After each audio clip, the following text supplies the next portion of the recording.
Item ಯಾವುದೇ ಇರಲಿ try ಮಾಡಿ ಆಚಿ ಚಿಕನ್ ಮಸಾಲಾ. ನಮಸ್ಕಾರ ವೀಕ್ಷಕರೇ, ಗ್ಯಾರಂಟಿ ಬ್ರೇಕಿಂಗ್ಗೆ ಸ್ವಾಗತ. ನಾನು ರಾಧಾ ಹಿರೇಗೌಡರ್. ವೀಕ್ಷಕರೇ, ಪೆಟ್ರೋಲ್ 110 ರೂಪಾಯಿ 60 ಪೈಸೆ ಆಗಿದೆ. ಇವತ್ತು ಬೆಳಿಗ್ಗೆ ಗುಡ್ ಮಾರ್ನಿಂಗ್ ಅಂತ ಹೇಳೋರು ಬ್ಯಾಡ್ ಮಾರ್ನಿಂಗ್ ಅಂತ ಕೊರಗ್ತಾ ಇದ್ದಾರೆ. ಯಾಕೆ ಅಂತಂದ್ರೆ ಕೇವಲ 12 ದಿನಗಳಲ್ಲಿ ಬರೋಬ್ಬರಿ 7.5 ರೂಪಾಯಿ ಪೆಟ್ರೋಲ್ ಬೆಲೆ ಜಾಸ್ತಿ ಆಗಿದೆ. 110 ರೂಪಾಯಿ 60 ಪೈಸೆ ಆಗಿದೆ ಬೆಂಗಳೂರಿನಲ್ಲಿ. ಇದು ಕೇವಲ ಒಂದೇ ದಿನಕ್ಕೆ ಜಾಸ್ತಿ ಆಗಿದ್ದಲ್ಲ, ಹಂತ ಹಂತವಾಗಿ ಜಾಸ್ತಿ ಆಗಿದ್ದು. ಒಂದೇ ಸಲ ಜಾಸ್ತಿ ಮಾಡಿಬಿಟ್ರೆ ಎಲ್ಲಿ ಎದೆ ಹೊಡ್ಕೊಂಡು ನೀವು ಸತ್ತೋಗ್ಬಿಡ್ತೀರೇನೋ ಅನ್ನೋ ಕಾರಣಕ್ಕೆ ಹಂತ ಹಂತವಾಗಿ ಕೇವಲ 12 ದಿನದಲ್ಲಿ 4ನೇ ಬಾರಿಗೆ ಪೆಟ್ರೋಲ್ ಡೀಸೆಲ್ ಬೆಲೆ ಜಾಸ್ತಿ ಮಾಡಿದ್ದಾರೆ. ಹಾಗೆ ನೋಡಿದ್ರೆ ವೆಸ್ಟ್ ಬೆಂಗಾಲ್, ಅಸ್ಸಾಂ, ತಮಿಳುನಾಡು, ಪುದುಚೇರಿ, ಕೇರಳ ಎಲೆಕ್ಷನ್ಸ್ ನಡೆಯುವಾಗ ಯಾವುದೇ ರೀತಿಯಾದಂಥ ಕೆಟ್ಟ ಪರಿಸ್ಥಿತಿ ಇರಲಿಲ್ಲ. ಬೇರೆ ಬೇರೆ ದೇಶಗಳಲ್ಲಿತ್ತು, ಇಡೀ ಪ್ರಪಂಚದಲ್ಲಿತ್ತು. ಯಾಕೆ ಅಂದರೆ ಇಡೀ ಪ್ರಪಂಚದಲ್ಲಿ ತೈಲ ಬಿಕ್ಕಟ್ಟು ಸೃಷ್ಟಿಯಾಗಿತ್ತು, ಆರ್ಥಿಕ ಸಂಕಷ್ಟ ಇತ್ತು. ಆದರೆ ಭಾರತದಲ್ಲಿ ಮಾತ್ರ ಎಲ್ಲವೂ ಚೆನ್ನಾಗಿತ್ತು. ಯಾಕೆ ಅಂದರೆ ಎಲೆಕ್ಷನ್ಸ್ ಇತ್ತು. ಎಲೆಕ್ಷನ್ಸ್ ಇದ್ದದ್ದರಿಂದ ನಮ್ಮಲ್ಲಿ ಸಿಕ್ಕಾಪಟ್ಟೆ ತೈಲ ಭಂಡಾರ ಇತ್ತು. ಯಾವುದೇ ರೀತಿಯಾದಂಥ ಬೆಲೆ ಹೆಚ್ಚಳ ಆಗಲಿಲ್ಲ. ಪಾಕಿಸ್ತಾನ, ಥೈಲ್ಯಾಂಡು ಸೇರಿದಂತೆ ಬೇರೆ ಬೇರೆ ದೇಶಗಳಲ್ಲಿ ಪೆಟ್ರೋಲ್ ಡೀಸೆಲ್ ಬೆಲೆ ಜಾಸ್ತಿ ಆಯ್ತೆ ಹೊರತು ಭಾರತದಲ್ಲಿ ಮಾತ್ರ ಜಾಸ್ತಿ ಆಗಿಲ್ಲ. ಯಾಕೆ ಹೇಳಿ? ಎಲೆಕ್ಷನ್ ಇತ್ತು. ಎಲೆಕ್ಷನ್ ಇರೋವರೆಗೂ ಮಾತ್ರ ಮೋದಿ ಸಾಹೇಬ್ರ ಆಡಳಿತ ಹೇಗಿತ್ತು ಅಂದರೆ 1 ರೂಪಾಯಿ ಕೂಡ ಜಾಸ್ತಿ ಆಗಲಿಲ್ಲ. ಆದರೆ ಎಲೆಕ್ಷನ್ ಮುಗೀತು. ಎಲೆಕ್ಷನ್ ಮುಗ್ದಿದ್ದೆ ತಡ ಮೇ 15ರಿಂದ ಆರಂಭ ಆಯಿತು ಜಿಗಿತ. ಸೊ ಎಷ್ಟೇ ಆದರೂ ಪರವಾಗಿಲ್ಲ. ಇವತ್ತು 110 ರೂಪಾಯಿ ಆಗಿದೆ, ನಾಳೆ 125 ರೂಪಾಯಿ ಆಗ್ಬೋದು, ಮುಂದಿನ ದಿನಗಳಲ್ಲಿ ಬೇರೆ ಬೇರೆ ಏನಾದರೂ ಆಗ್ಬೋದು. ಆದರೆ ನಾವೆಲ್ಲರೂ ದೇಶಭಕ್ತರು. ನಾವು ದೇಶಕ್ಕೋಸ್ಕರ ಇದನ್ನು ಸಹಿಸಿಕೊಳ್ಳೋಣ. ನಾವು ಕಾಂಗ್ರೆಸ್ ಮಾತು ಕೇಳೋದು ಬೇಡ, ಅಥವಾ ಈ ಮೋದಿ ಸರ್ಕಾರವನ್ನ ಟೀಕೆ ಮಾಡೋರು ಮಾತು ಕೇಳೋದು ಬೇಡ. ಯಾಕೆಂದ್ರೆ ಅವರು ಅರಾಜಕತೆ ಸೃಷ್ಟಿ ಮಾಡ್ತಾ ಇದ್ದಾರೆ. ಯಾಕೆ ಅಂತಂದ್ರೆ ಅವರು ಪ್ರಶ್ನೆಗಳನ್ನ ಕೇಳಿ ಬಿಜೆಪಿ ಪಕ್ಷವನ್ನ ಮತ್ತು ಬಿಜೆಪಿ ಪಕ್ಷದ ಸರ್ಕಾರವನ್ನ ಅತಂತ್ರ ಮಾಡ್ತಾ ಇದ್ದಾರೆ. ಅದಕ್ಕೆ ನಾವು ಸೊಪ್ಪಾಕೋದು ಬೇಡ. ನಾವು ಪ್ರಶ್ನೆ ಕೇಳೋದೇ ಬೇಡ. ನಾವು ದೇಶಭಕ್ತರು. ನಾವು ದೇಶಕ್ಕೋಸ್ಕರ ಎಲ್ಲವನ್ನ ಸಹಿಸ್ಕೊಳ್ಳೋಣ. 125 ರೂಪಾಯಿ ಆದ್ರೂ ಸಹಿಸ್ಕೊಳ್ಳೋಣ. ನಿಮ್ಗೆ ಸಹಿಸ್ಕೊಳ್ಳೋಕೆ ಶಕ್ತಿ ಇಲ್ವಾ? ನಿಮ್ಮ ದೇಹದಲ್ಲಿ ಕೊನೆ ಉಸಿರಿರುವವರೆಗೂ ಕೂಡ ನೀವು ಸಹಿಸ್ಕೊಳ್ಳಿ. ಆಗ್ಲಿಲ್ಲ ಅಂತಂದ್ರೆ ದೇಶಕ್ಕೋಸ್ಕರ ಪ್ರಾಣ ತ್ಯಾಗ ಮಾಡಿಬಿಡಿ. ಯಾಕೆ ಅಂದ್ರೆ ಈ ದೇಶ ಇಂಪಾರ್ಟೆಂಟ್. ಮೋದಿ ಅವರ ನೇತೃತ್ವದಲ್ಲಿ ದೇಶ ಸುಭದ್ರವಾಗಿದೆ.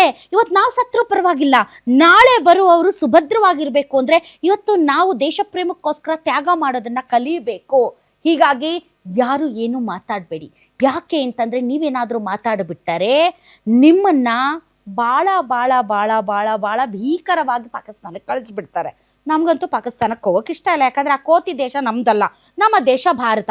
ಭಾರತದಲ್ಲಿ ಇರಬೇಕು ಅಂದರೆ ಲಾಕ್ ಮಾಡ್ಕೊಂಡಿರಬೇಕು ಬಾಯ್ನ. ಹಾಗಾದರೆ ಏನು ಇವತ್ತು ನಡೆದಿರುವಂಥದ್ದು, ಎಷ್ಟಾಗಿದೆ ಬೆಲೆ, ಅದರ ಬಗ್ಗೆ ಒಂದು ಬ್ರೇಕಿಂಗ್ ನ್ಯೂಸ್ ಬರ್ತಾ ಇದೆ, ಬನ್ನಿ ನೋಡೋಣ.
ಹನ್ನೆರಡೇ ದಿನ ಬರೋಬ್ಬರಿ 7.5 ರೂಪಾಯಿ ಏರಿಕೆ ಆಗಿದೆ. ವಾಹನ ಸವಾರರಿಗೆ ಮತ್ತೆ ಶಾಕ್ ಕೊಟ್ಟಿದೆ ಕೇಂದ್ರ ಸರ್ಕಾರ.